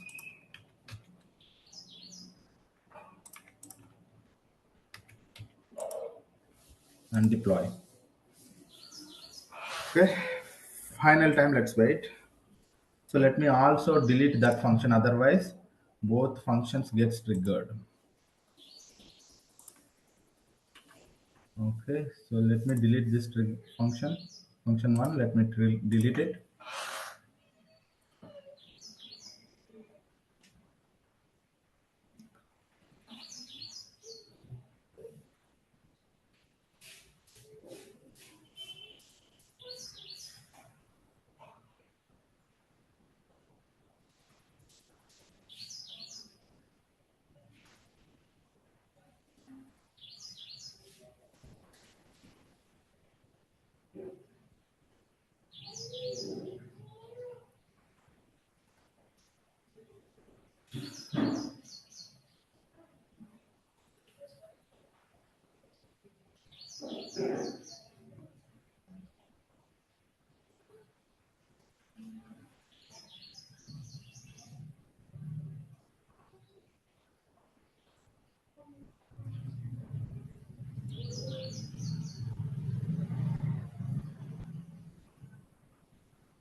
Okay, let's wait. I have actually a video creator for this one as well. I think let me put it here. Okay. So let me play that video, guys, so that you can also see the same step if this is not working out. Last time for the last batch, I have actually created this video. I think that video is available now. So let me finally test it. If this is not working out, I think this should work at least. Go to the logs and click on this play button again. So it gets uploading the file, and you can go to the cloud functions and refresh it. The function is executing, so that's actually correct. Okay, it's perfect.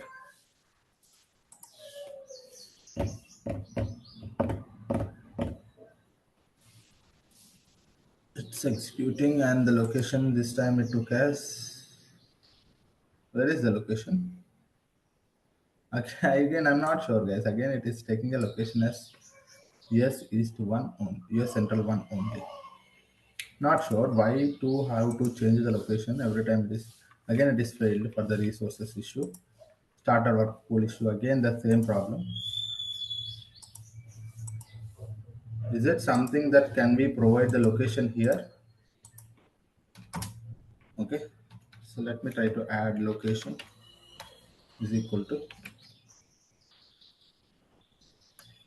US East 1. Let me finally add it here, guys. I think this should work at least. Okay, 1 minute. Finally, let us try it out. This is a final method, guys. I'm trying it out. Okay, so click on next. Okay, Control Alt Control C. I shouldn't add this one later. I should be able to not going to work this out. Control V. Click on deploy. Are you guys there? Are you guys able to hear me what I'm saying? Yes. Okay, let's try to, Yes. I mean, there is some problem with the location. So let us try to check it out. If this is not working out, I'm gonna have the video here. I have the video here for the last batch. Let me gonna show you what I have done it. Okay, I mean, it was running in the US Central one. So we had created, and we have created a cloud function. So this is what I have explained. I will also pass on this video, guys, so that you can have it with you. So last time, so it was it worked directly. So you can see here. So when I refreshed this one, so you can see here create cloud function, and I'll go to the this one, and let me click on the play button.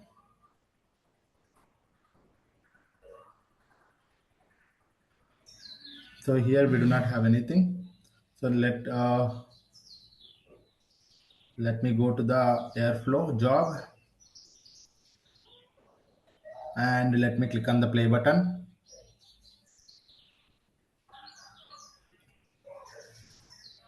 When we click on the play button for triggering the DAG is triggered. That means if you go to the cloud storage bucket, the file gets uploaded. See here, the file is uploaded. Now you can go to the Beam data flow cloud functions. So you can able to see here the cloud functions is started. Okay, execution took started, and execution is okay. And if you can go Beam job we have created, and if you can go to the Beam job, if you refresh it, you should be able to see the Beam job. So click on this Beam job. So that is the job name that we have given.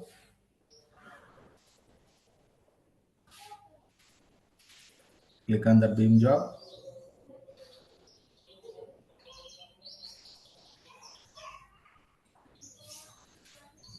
Okay, so it actually successful, guys. So let me gonna move it a bit further so that it gets successful. Okay, so it was successful. All 3 steps were successful. Okay, 1 minute. Let me run this one so that we will also see. Yeah, it got successful all the 4 steps, guys. You can see here it got successful for all the 4 steps also. The 4th step is running and it is also successful. And after that, if you go to the BigQuery to that particular data set, you can able to see that that particular table name is going to be created. It's already created. You can see here ICC battings. If you wanted to open it, refresh the contents, just click on open. So the table is created, rank, name, and country. These are the 3 columns it is created. You can click on the details. You have the 15 records. Means top 15 people who are having the highest rank for the ICC batsmen. So you can able to see here. So this is how you'll be able to see the data. Okay, so this data is actually changes every time. So you can able to have it here. This is how we have created it. Okay, after that I have also created a visualization code as well. So this visualization, so what I have done is that 1 minute, I have ran it and let me go here to the go and refresh it here. It's not submitted. We ran it, right? Or it might have failed in that case. So the location parameter is not expected there also. So that's the reason it could have failed. Yeah, it's not expected. Okay. I'm not sure. As per the documentation, they say is that if you mention a location, they should be able to work it out. But I have provided the location, but it's not working out. So these are all the codes are available directly, and it is okay. It's by default. It is coming to the US.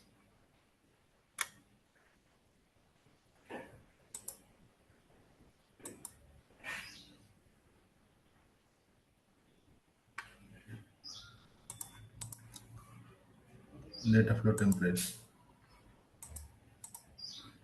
It will come to okay. Every day it is going to be getting updated, guys. But by default, the location is US Central one only, guys. So that's what it is.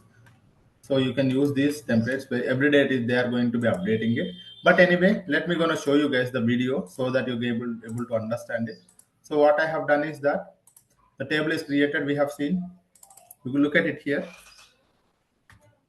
So the table is created. After that, I have gone to the Looker Studio. You search with Looker Studio and go to the Looker Studio and click on the blank report.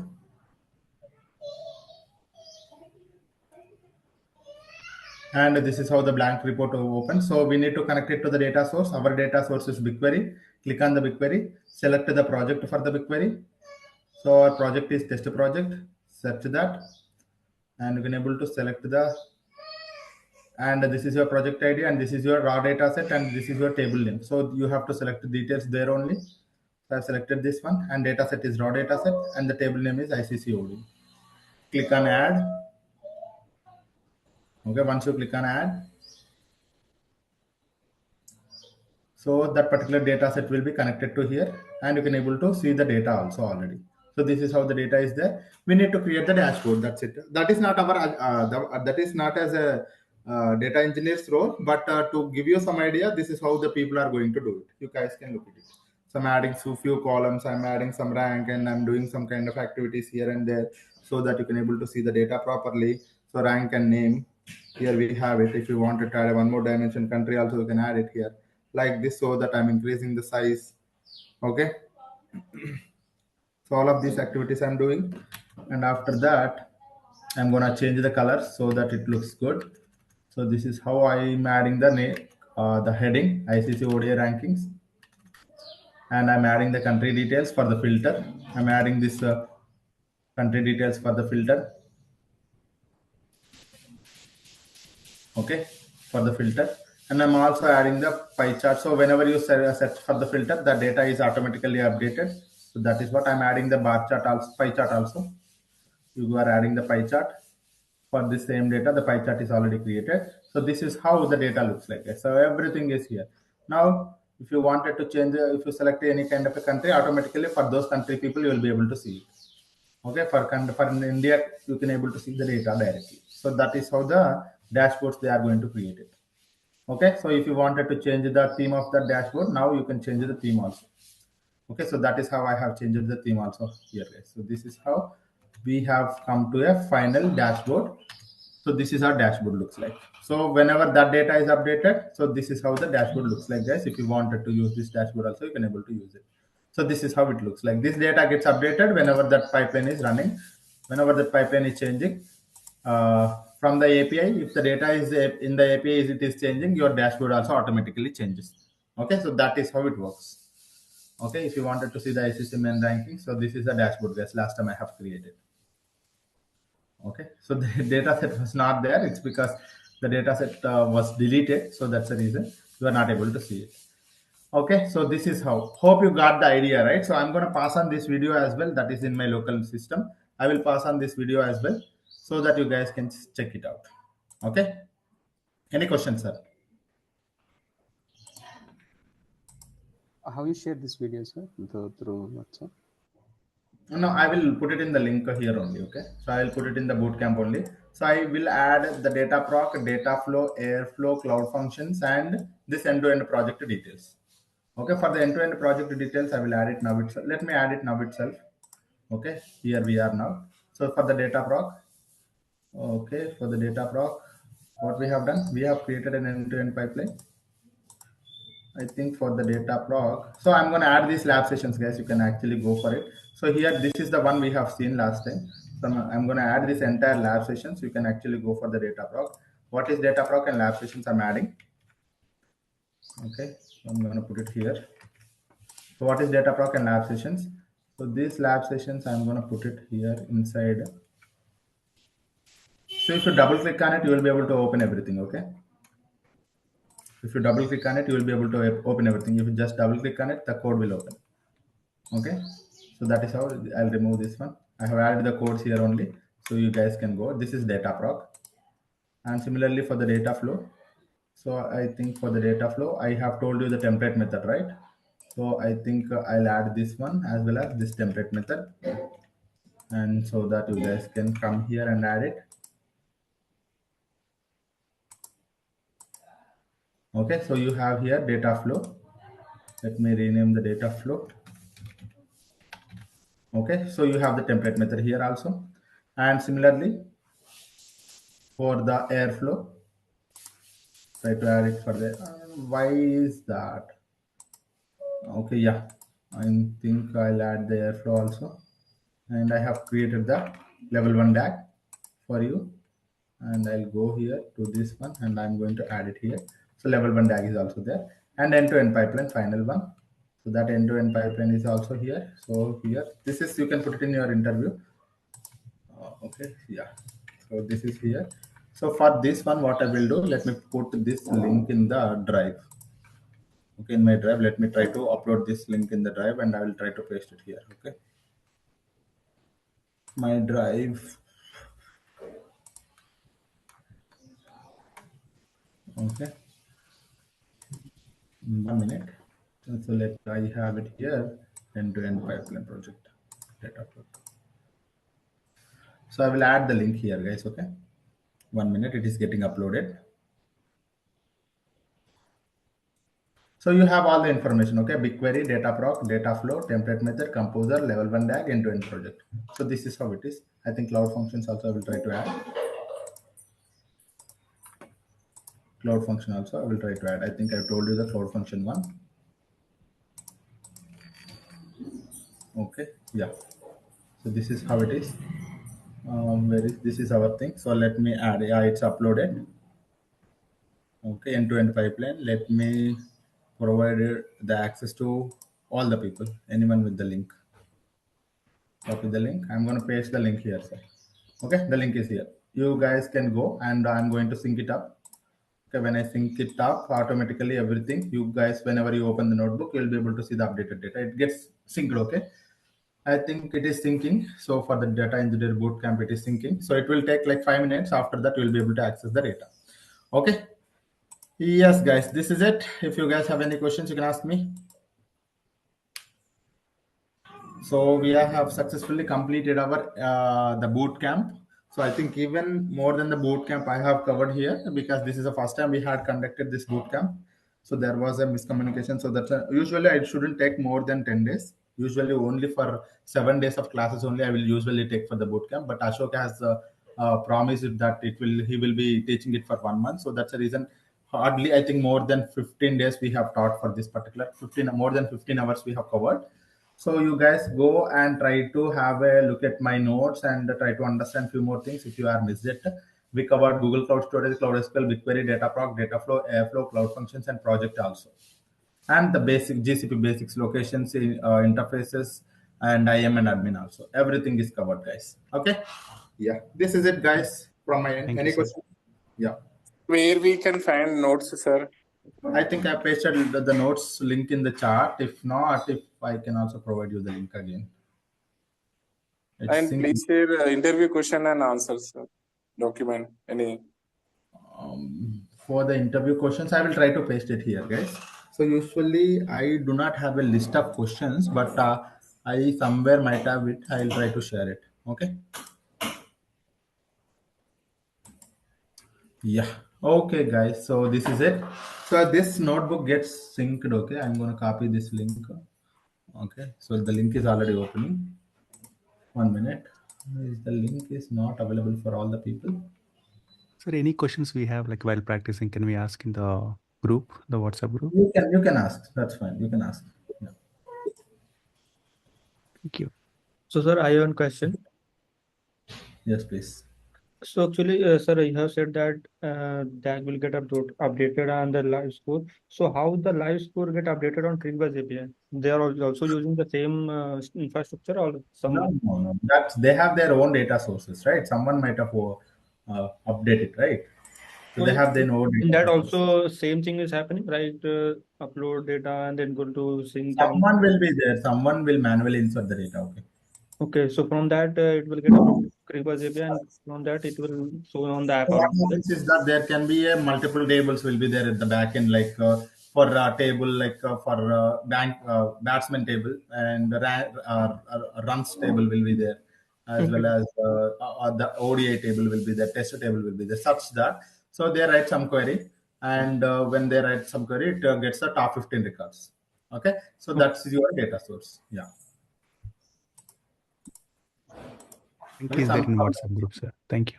I'm gonna paste it in the WhatsApp group, guys. So same will be like for GCP how it is there. The same it will be there for AWS also.